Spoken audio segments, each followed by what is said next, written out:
There we go. Hello, hello, hello, everybody. Hope you're having a good Wednesday evening, and I'm glad you can join us today. It seems like we might have a really good crowd tonight, so we're going to kind of do a little slow introductions for all of you to log on and start joining us here for the spotlight. The Beauty Agent Network is representing and highlighting our great talent in our industry, featured artists, business resources, and tonight we have a special kind of a special spotlight, and it's really to be able to rally the support, get the facts out there, and then look at what the future holds for us as an industry. So my guest today is Cathy Koluch, and she's the president and founder of Studio Academy Beauty. She's on the board of directors of AACS, the Cosmetology Association. And she's part of, she's worked with governors in Arizona, and our previous governor, Jan Brewer, was elected to the Post-Secondary Education Commission. And she's been heading up a lot of the government affairs and political agenda that's been going on in Arizona. And I know that there's a lot going on in many of your states right now. And we certainly do want to hear it, and we want you guys to comment and add some input to it and ask questions tonight, because this is kind of a precedent that has been set here in Arizona. And we always, I think all of us that are licensed cosmetologists, we always feared to some degree that once once Pandora's box opened, it could lead to many other opportunities for states to start the path of deregulation and eliminating licensing in the hairstylist industry. Now, that's not what this conversation is about tonight. I want to be very clear on that, and Cathy's going to provide us all the facts.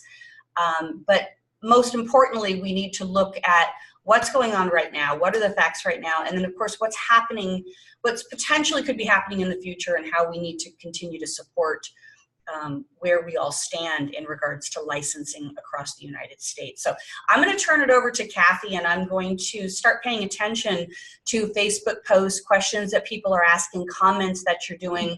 But I want Cathy to first just introduce herself a little bit more, because she has been incredibly generous with her time, incredibly intelligent with her approach of being able to be that first arm of protection for us in the state of Arizona. So Cathy, it's all yours. Well, thank you so much, Bonnie, for having me on your show. It's an honor. And thank you for those who have tuned in. I have been in adult education for 30 years and have worked in other disciplines, starting out in computer electronics and drafting and avionics, and then moved on into allied health. And it was in 2006 when I was introduced to beauty schools. And so I definitely want you to all know I am not a hairdresser. And I loved the education and the opportunities that it provided to those that had chosen this career. And so I've been doing this now in beauty schools for 13, 14 years, and I've loved every minute of it. And so when our state came under attack and was blindsided last year in 2018, I couldn't believe it. And I just felt compelled that I had to step up and do something. After 30 years in education, to hear our governor and our legislators say that education was a barrier to someone's future was just counterintuitive to anything that I had ever learned or heard, and that education was the pathway to a better future because it would provide opportunity and levels of success in the future. So it really made no sense to me. So the number one question I always get is, then how did this start?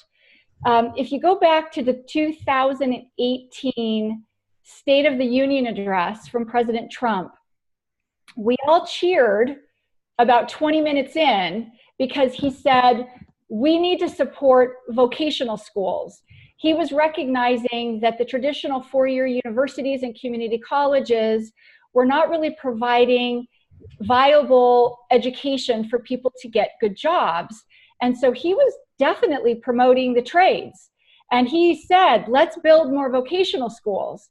And it was fantastic because we had an administration that respected that. 5 minutes later, kind of continuing the conversation to the other end of the spectrum, he talked about getting people to work, reducing barrier of entry, and that the government needs to reduce regulation, appropriate regulation. It's been truly unfortunate that our government, so Arizona definitely, and many other states across the country, instead of really grasping the let's support the trade schools, they've decided to really focus on deregulation. And so we all went under attack. And so that's really where it all started. Last year, and I can speak very specifically to Arizona, and if you have questions, that's great. So in Arizona, it was deregulating blow dry styling with hot tools. And I do want to make sure that everybody understands that this is not the dry bar bill. Yes, it was initially motivated by the Dry Bar Corporation. They were instrumental in getting another state on the East Coast, and that state, I think it was Connecticut, I could be wrong, but it's somewhere over there, to have a 300-hour blow dry program at a beauty school. So that passed. Now, nobody's offering it because of financial aid barriers, but that is what they initially came to Arizona to do, was to have an actual educational program. But when Senator Michelle Gentorita got her hands on it, she's in tight with two very big think tanks here, the Goldwater Institute and the Institute for Justice. I encourage you to Google them and look them up. They're all about free marketplace, free trade, and they decided to go completely to deregulation, that anybody could do it, no certificate program. And since that moment, the dry bar did back away from that bill.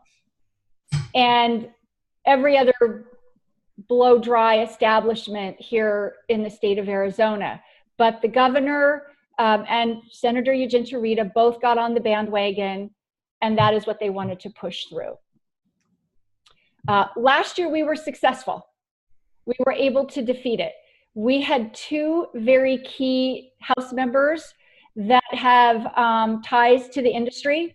One owned a school in rural Arizona, and the other one owned 15 Fantastic Sams, and his wife is a stylist, an educator, and actually was on the board of cosmetology. And so they were our fighters, they were our soldiers down there, and they were very instrumental in helping us defeat it.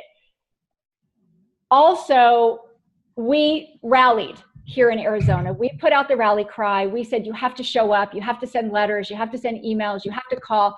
We were sending hundreds of pictures of burnt heads and disease to all of the senators and the House members to get them to understand that this was not a good idea. And we were successful. Fast forward then to this year, the same individual, Michelle Gentorita, dropped the bill, but to address the public safety concern, she did add a sanitation amendment, yet to be determined, that an individual would need to take before they could do this, as well as they would need to post a sign that says, I'm not licensed and I'm not regulated by the board. So I was as devastated as anyone when the vote went through, but they talk about their little tagline is that you don't need a government permission slip to go out and do this job. Well, you do, in fact.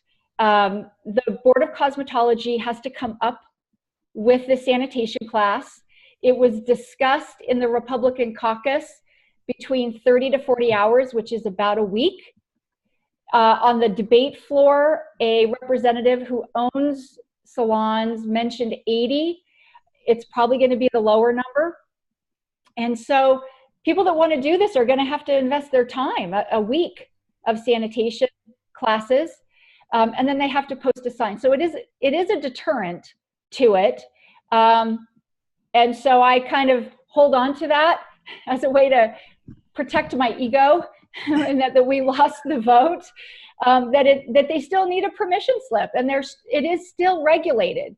The governor signed the bill just yesterday, and with it came an executive order that he wants the state board to report to him any phone calls that they get about being harmed from a blow-dry stylist, even though they have no jurisdiction over them because they're not licensed. He's keeping track. So we either got in his head, or he is collecting data to possibly deregulate more in the future. You know, a lot of people have made comments about the State Board of Cosmetology that they wanted this, or if they could have stopped this. And that is not a reality. The State Board of Cosmetology is a consumer protection agency that serves at the pleasure of the governor. They work for him. He's their boss. They are not allowed to support or oppose anything that he puts out there. They just do their job. And so this is not the state board's fault. This is a governor that was not going to be denied this year because he lost last year. And he ultimately threatened the Republican members with, you know, vetoing bills, not allowing their bills to go through if they were going to oppose him. And so that's really where we're at. We don't know when the state board will have their sanitation class. They have to get appropriations or money funding for that class.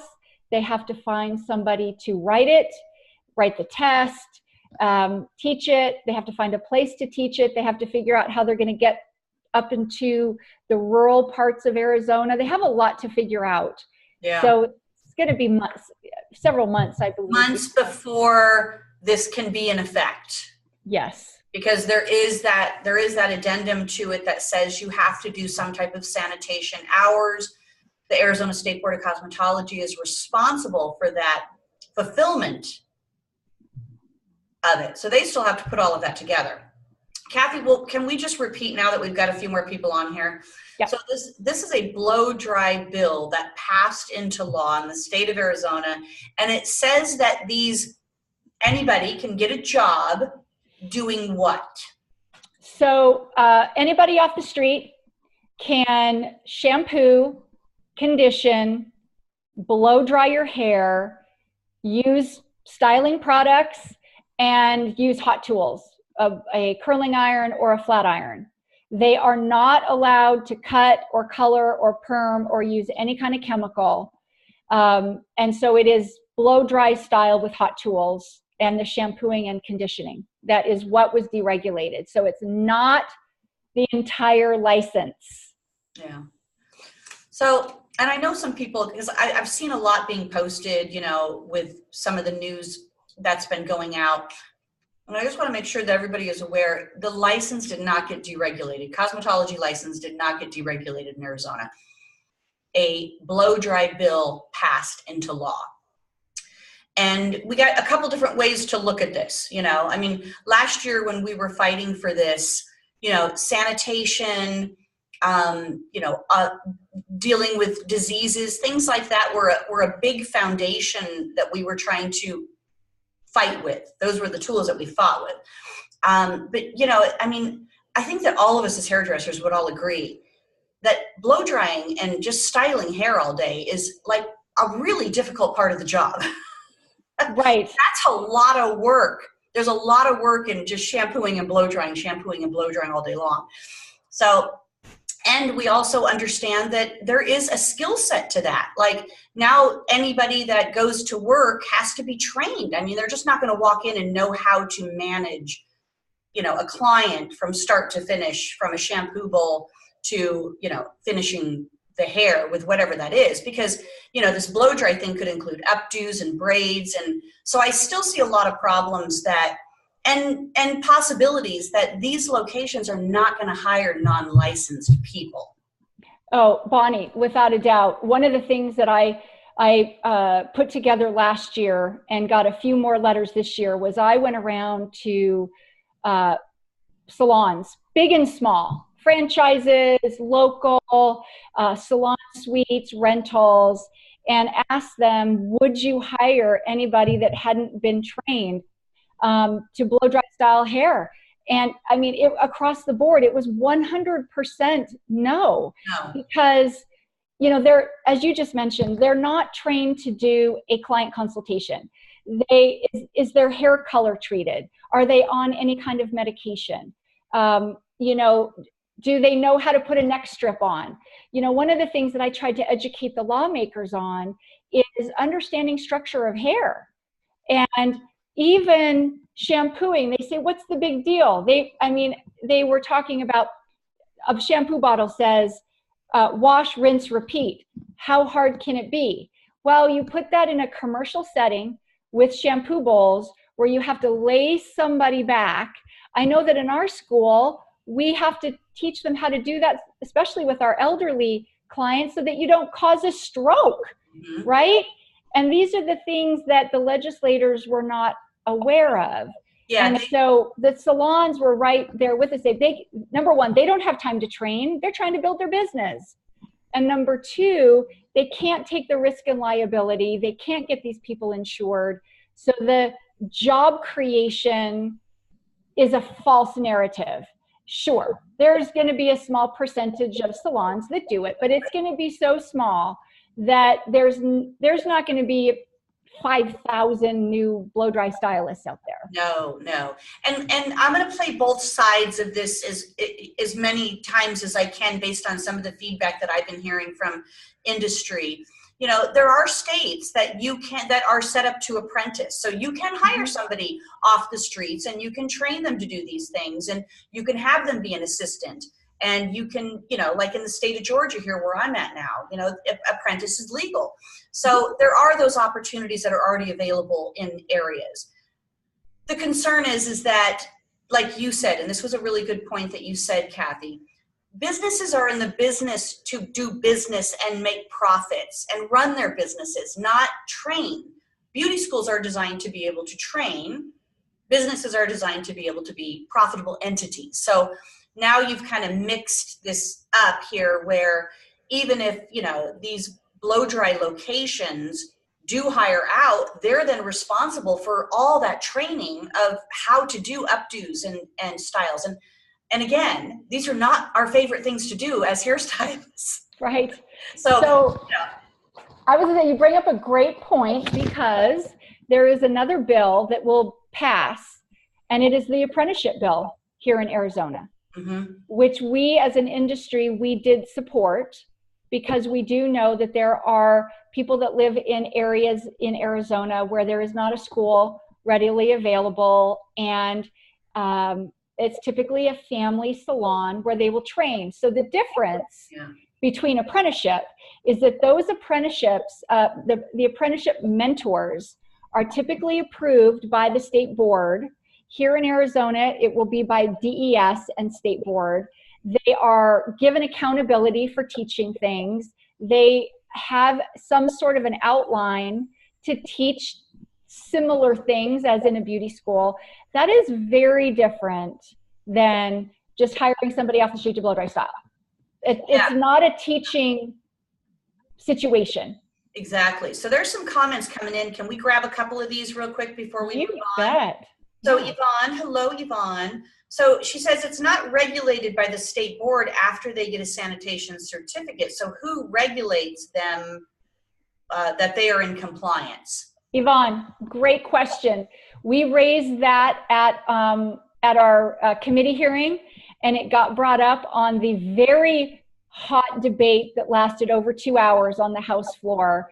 And the answer is nobody.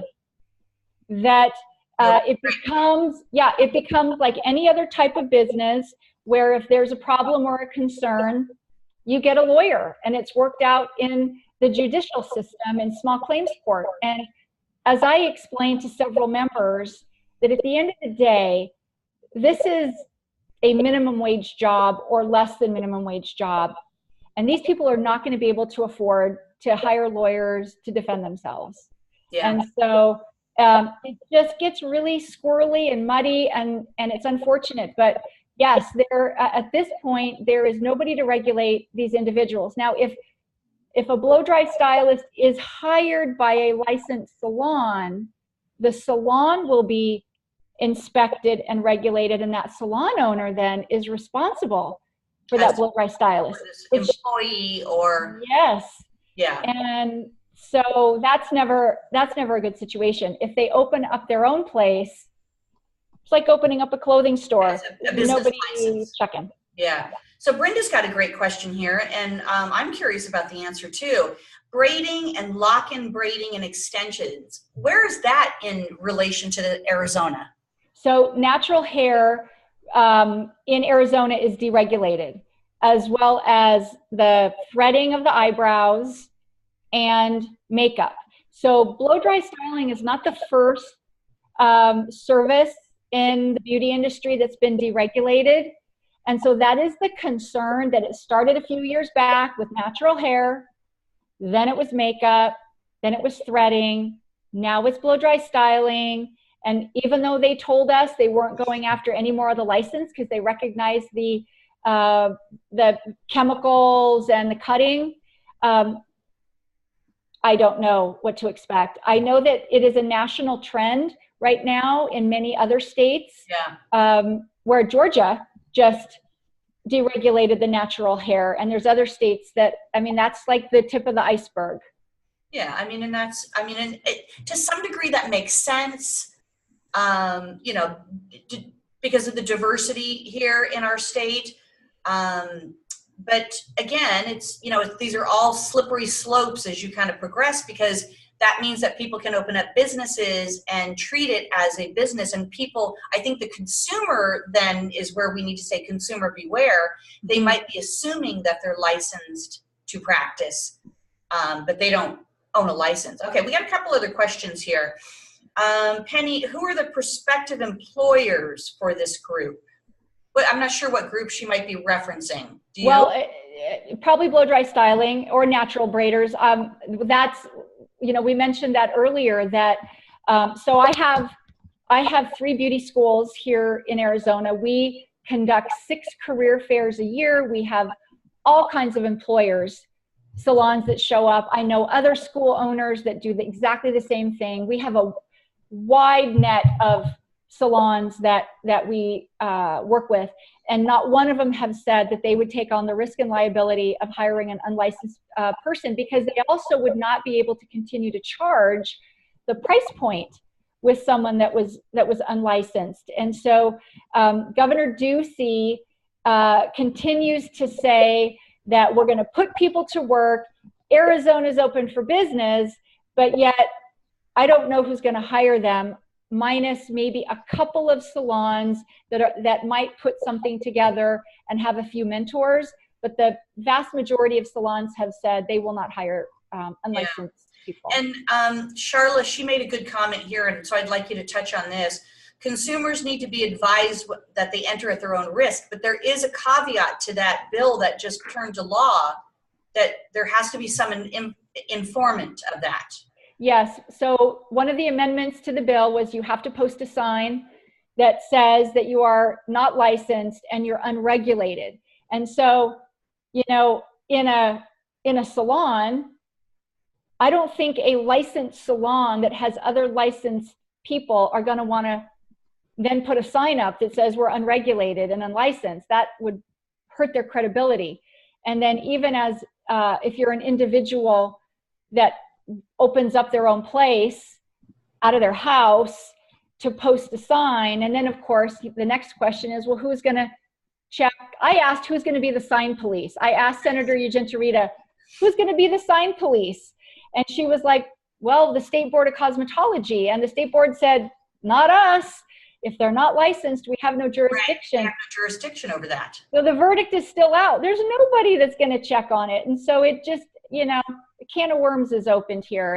And they didn't fully think through all the areas with this bill. It was poorly thought out. They were led by the noses by Goldwater Institute and the Institute for Justice, and they really didn't think it through.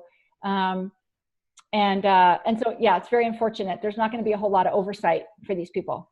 No, and yes, you know, somebody said here that they could just go open up suites, and they could. I mean, if it's, yeah. But again, they're only doing blow drying and shampooing and working with hot tools. Now, if they cross those boundaries, then, you know, that's when the consumer does have to be aware. Right. I just finished writing an opinion piece for the Arizona Republic. And, you know, one of it talked about that everybody needs to educate everybody, your clients, your friends, your family. I mean, you need to post it all over Facebook. You need to do everything that you possibly can. Right. You are a professional, licensed, trained cosmetologist. And, you know, that does serve us. That serves us well, because, you know, I think we've always felt like we were, you know, the ugly stepchild of an industry for a long time.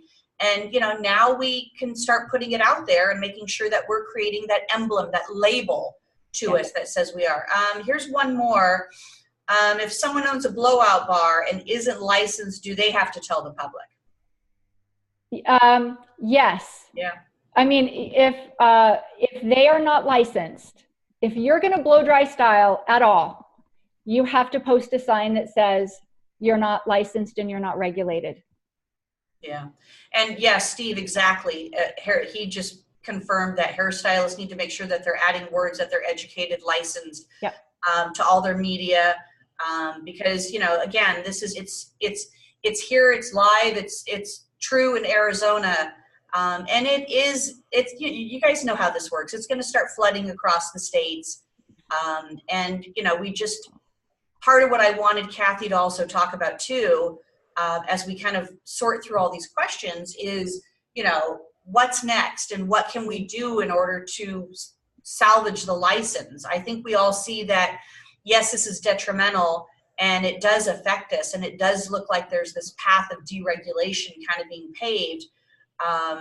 But there are some stylists that are probably going to be able to take advantage of this. There are some people that might be very interested in being in beauty, maybe not able to go to school yet, you know, but potentially might. So they might see the interest in it, which might actually put more students in a beauty school over time if they have access to kind of get into beauty in a blow dry styling way. Mm-hmm. So I love the question of what's next. So I want to touch upon that we did try to amend this bill so that it wasn't just anybody off the street, that it would be supporting the students in beauty school. And in the state of Arizona, there's roughly 12,000 beauty school students. And so we approached the senator and the governor with a we started at 300 hours because Michigan had passed this last year, and Montana had a bill at 350 hours that a currently enrolled beauty school student at 300 hours could be the carve out. Let them be the ones that are hired to do this. It's kind of like an externship. Yeah. It's a win-win. You know, it keeps the student stays excited about being in school.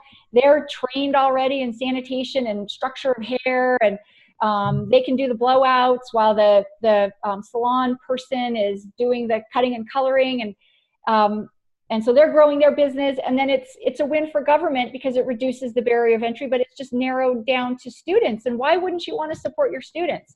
Right. They're already choosing a vocational and educational facility to, you know, to be able to land themselves employment, a career, their own business potentially.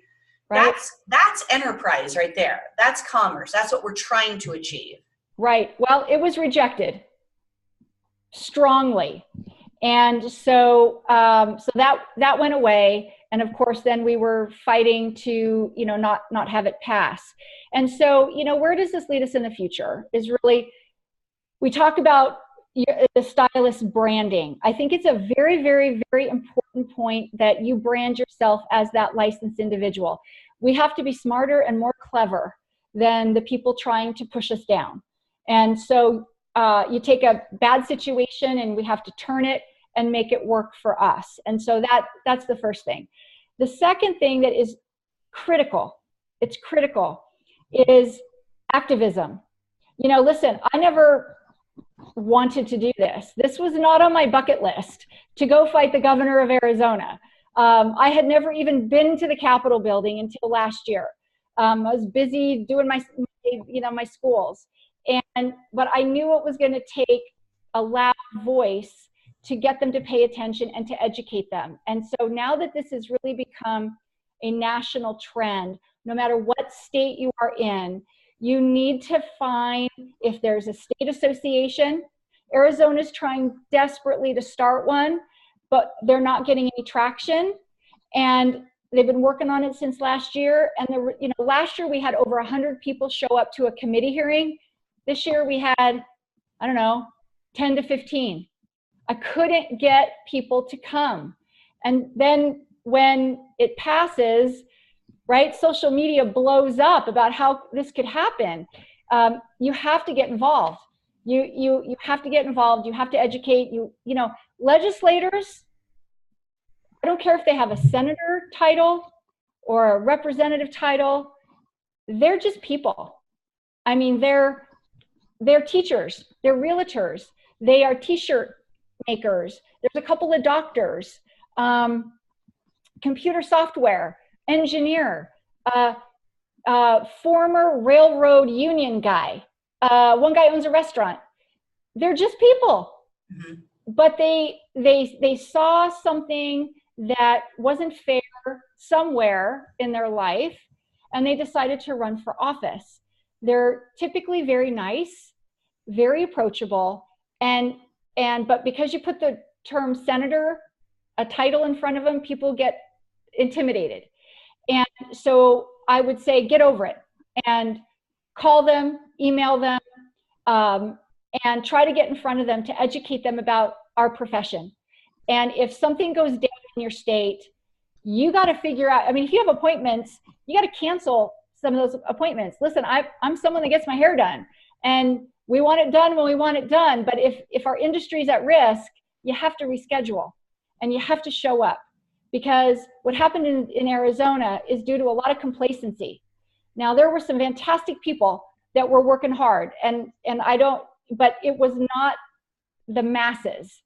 And so that's what needs to happen, is the education of the lawmakers, and you've got to show up. So we have an association called PBA, and they have a government affairs or advocacy department. And that's really the first place that we all need to start, because that's a national association. They have a lot of data on their website, information per each state. They're staying very active with what's going on per each state. It's kind of what an association is supposed to do. I know we can't figure out sometimes what they do, but there you go. That's a place to start. I think the other place is some states do have some people that are in the fight, like Arizona Cosmetology Association that's being developed. There are some states that have this, but in other states, it might just be Facebook groups that you participate in. Even if they're national Facebook groups, sometimes we just have to rally together and stay together, right? Yeah, absolutely. PBA was great this year. They showed up to committee. They sent out their emails where you can sign the petition. They really partnered with us to make that happen. So I think PBA is your first step, and then find a state association. I know California has I think it's called the California Beauty Coalition. Yeah. New York has a little association. I think that the reason that across the country states are going after cosmetologists is that they know that we're not organized. there's no unions. And so it's an easier target when you're not organized. And so find those groups. I did not know about these Facebook communities in Arizona until a student told me about them last year. And there's like 10,000 members. Yeah, and so that's a rally right there. That's a rally. Yeah, it's a rally. Yeah. And so, I hate to use scare tactics, and I'm not a doom and gloom type of person, but over time, they are going to continue to marginalize this industry as much as they can. Yeah. Somebody mentioned Joe Biden on here, that he's not for licensing and stuff like that. So, there you go. That's another one that we kind of need to have some awareness around right now. And then Charlotte, it sounds like Charlotte's pretty involved in Texas. So anybody that is from Texas and wants to continue to support Charlotte, sounds like she's got some things going on there. Charlotte, let me know what it is you got going on. So in Texas, they're fighting. The senator went for total deregulation of the license, and then he backed off. He stripped that language, and now they're at the negotiating table for lowering hours. So it was 1,500 down to 1,000, and then apparently just yesterday, the 800-hour number got thrown out. And I know that Mr. Farouk Shami from Chi is very involved in that, as well as some other school owners. And it's a fight. It is a fight right now, as well as Florida. Florida is, they are fighting the lowering of hours from esthetician and nails. I want you guys to be sitting down to 150 hours. Which is unfathomable to me, that they think that, especially for estheticians and nails. I mean, both of them, it doesn't make any sense. Yeah, it's so scary. I know that the state of Arizona was 600 hours years ago, way before my time. They lowered the hours to 400, and their incidences of spread of disease and harm went through the roof, and they rose it back up to 600. So to have a nail program at 150 hours is ridiculous. Yeah, so they're fighting hard there too. You're either just getting, partial sanitation, but you're not getting any skill. Right. You can't be getting skill at 800 hours or 150 hours, depending on what the license is that you're going after. And that's part of it. And it just puts a burden. You might be able to say, hey, we're a right to work state in Arizona, but you're putting the burden on small business owners to train people in a skill that doesn't just happen overnight. It's not like, okay, go into Word, type a document, this is a skill that, takes some time for all of us to be able to get comfortable with and get expert level on. Yeah. One of the questions here that I flew by me really fast, though, was there an age? Did you have to be 18 years old, and did you have to graduate from high school or any of those things for this blow dry bill? No age requirements. So a 16-year-old could go do this. A 16, 17 high school girl who loves hair and does all of her friends for prom could literally start a business out of her house and charge, as long as she goes and takes a sanitation class and puts a sign, she can do it. All right. So Charlotte has said that she's the petition author for all petitions in Texas. So she's your go-to gal there, you guys. Charlotte Wooten. So friend her on Facebook, follow her on Facebook, and stay in tune with what she's doing if you're in the state of Texas, because I'm sure Charlotte probably needs more support than she has right now. But she did make a mention that she met Farouk Shami on Monday, and she's in it for the long haul. So good luck to you there, Charlotte. Thank you, Charlotte. Go, Charlotte. And somebody else made a comment on here, and it's already kind of passed me by as well. Nikki, I think, and Nicole, and she says, it's not going away. We got to find the opportunity and the obstacles, and there is some truth to that, Nicole, for sure. I mean, there probably are some advantages of how this is going to work, but I think the slippery slope is as Cathy had stated, they see our industry as not really organized. They see it as maybe not highly skilled or even not even highly professional, which has always been, you know, a bit of a black mark on us for all these years. And so they can make these things slip by without our knowledge or without our awareness. And so I think what we're trying to do tonight is just to create an enormous amount of awareness that, yes, these things are going to start, you know, slipping through the system. These things are going to start happening. You know, again, PBA is highly aware of what's going on nationally. But find the people in your states that might be the savvy ones that you can align with to be able to protect it if you feel that that's the right thing to do. You know, I would say the other thing that would be very helpful, I know that we're doing this on a national level, is trying to get great positive stories of things that people in our industry do. Charity, just working hard, being professional, and a lot of stylists out there. You guys are very social media savvy, and things go viral very quickly. Yeah. And, you know, I would love to start a chain, a tree of you know, viral short videos of someone that you helped, someone that you transformed, some charity that you did, to elevate the industry in the eyes of public opinion, you know. And so if we don't do it, nobody else will. We are our own voice. And so that will get media attention over time.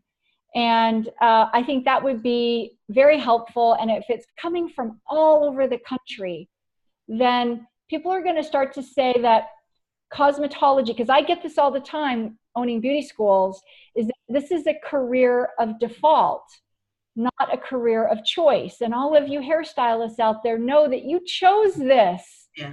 This is what you wanted to do. This wasn't because you didn't make it at the four-year university. You were just, that wasn't what you wanted to do. And so, so we have to elevate our industry. It's up to us to do that. And I like what Penny Burns had to say here. You know, she says, because each state has different hours, it does hinder that reciprocity and that licensure to be able to just move to another state and do that. And, you know, and I know that has been, you know, on the agenda for organizations and associations in our industry, is to try to, you know, say 1,500 hours so that no matter where you go, you have the same hours, you have the same training. I was talking with a school owner in New York, and she said it's only 1,000 hours in New York, right? But she encourages new students to still do the 1,500-hour program if, in fact, at any given point, they might go to another state to work. Because then there's a better chance of them not having to go back to school and be able to just apply for a license. So that might be the bigger fight that we need to go down is. Oh, yeah, for sure. I mean, mobility of license is so important. And as much as I disagreed with our Arizona governor on this particular bill, I did support the bill he signed the week prior, which we're the first state that has across the board reciprocity for occupational licenses.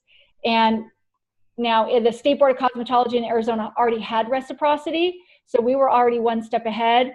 But I do believe that, as he put it, just because you were educated in North Dakota doesn't mean you lost all that knowledge when you cross the border into the next state. And so that is definitely something on a national level that that has been talked about for many, many years, about coming to a consensus on those hours for education. I mean, and even some of the state boards in other states have gotten involved in other issues. Like Charlotte here was just saying that in Texas, it requires education on human trafficking. And in the state of Illinois, they have required hours for domestic abuse and violence. Right. So, you know, there is some good things that we're doing. We do touch people all day long. We do have that connection with people, and we have to take some pride in that. And it does concern me highly to think that people, and there are some really artistic people out there that probably do better hair than a lot of us, that are not licensed. And then we also have to look into the consideration that, in Canada, you don't have to be licensed. It's all, for the most part, it is an apprenticeship. And in Australia and the UK, I mean, there are different guidelines and rules in other parts of the world that it seems to be working fine.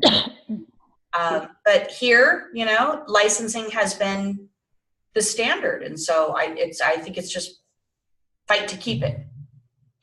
Well, nobody asked for this. There was really no constituent, no salon, nobody. If it's not broke, don't fix it kind of thing. This is truly an agenda from these big think tanks that don't know anything about this industry, but they've inserted themselves now very deeply into this industry to deregulate it. And I've had some conversations with those lawyers, and it's always an interesting conversation. They dig their heels in as much as we do, and they absolutely believe in this free marketplace. And I just reminded them that licensing was put in place for a reason 90 years ago. There was harm being done, disease was being spread, and the first line of protection was the government put some things in place. And yes, there's a blow dryer in most of our homes. There's a blow dryer in a hotel room, but there's also cars in our garages, and they're not dangerous tools on their own. It's when you put an untrained, unqualified people right behind it. And my youngest son is getting his learner's permit. He has to drive for 6 months before he can drive a car without me in it. And with the blow dryers, and I don't think it's too much to ask. They think 1,000 hours is too much to ask just to blow dry hair. But as I explained to him, there's not a lot of people that do just want to blow dry. Yeah.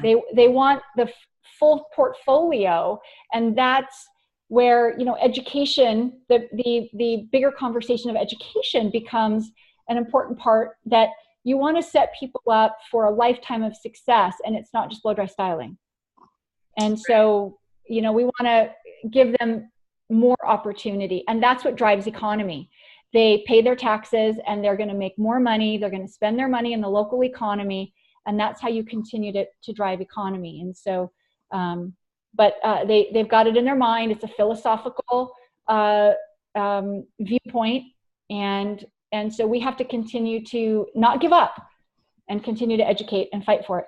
Right, and to some degree, we may have to be the watchdogs too, because we've got a fragmented industry right now between salons and booth rental and suites, and so if somebody that is working unlicensed and doing more than blow drying, then make note of it, mention it, say it, speak it, because again, it's putting the consumer in danger.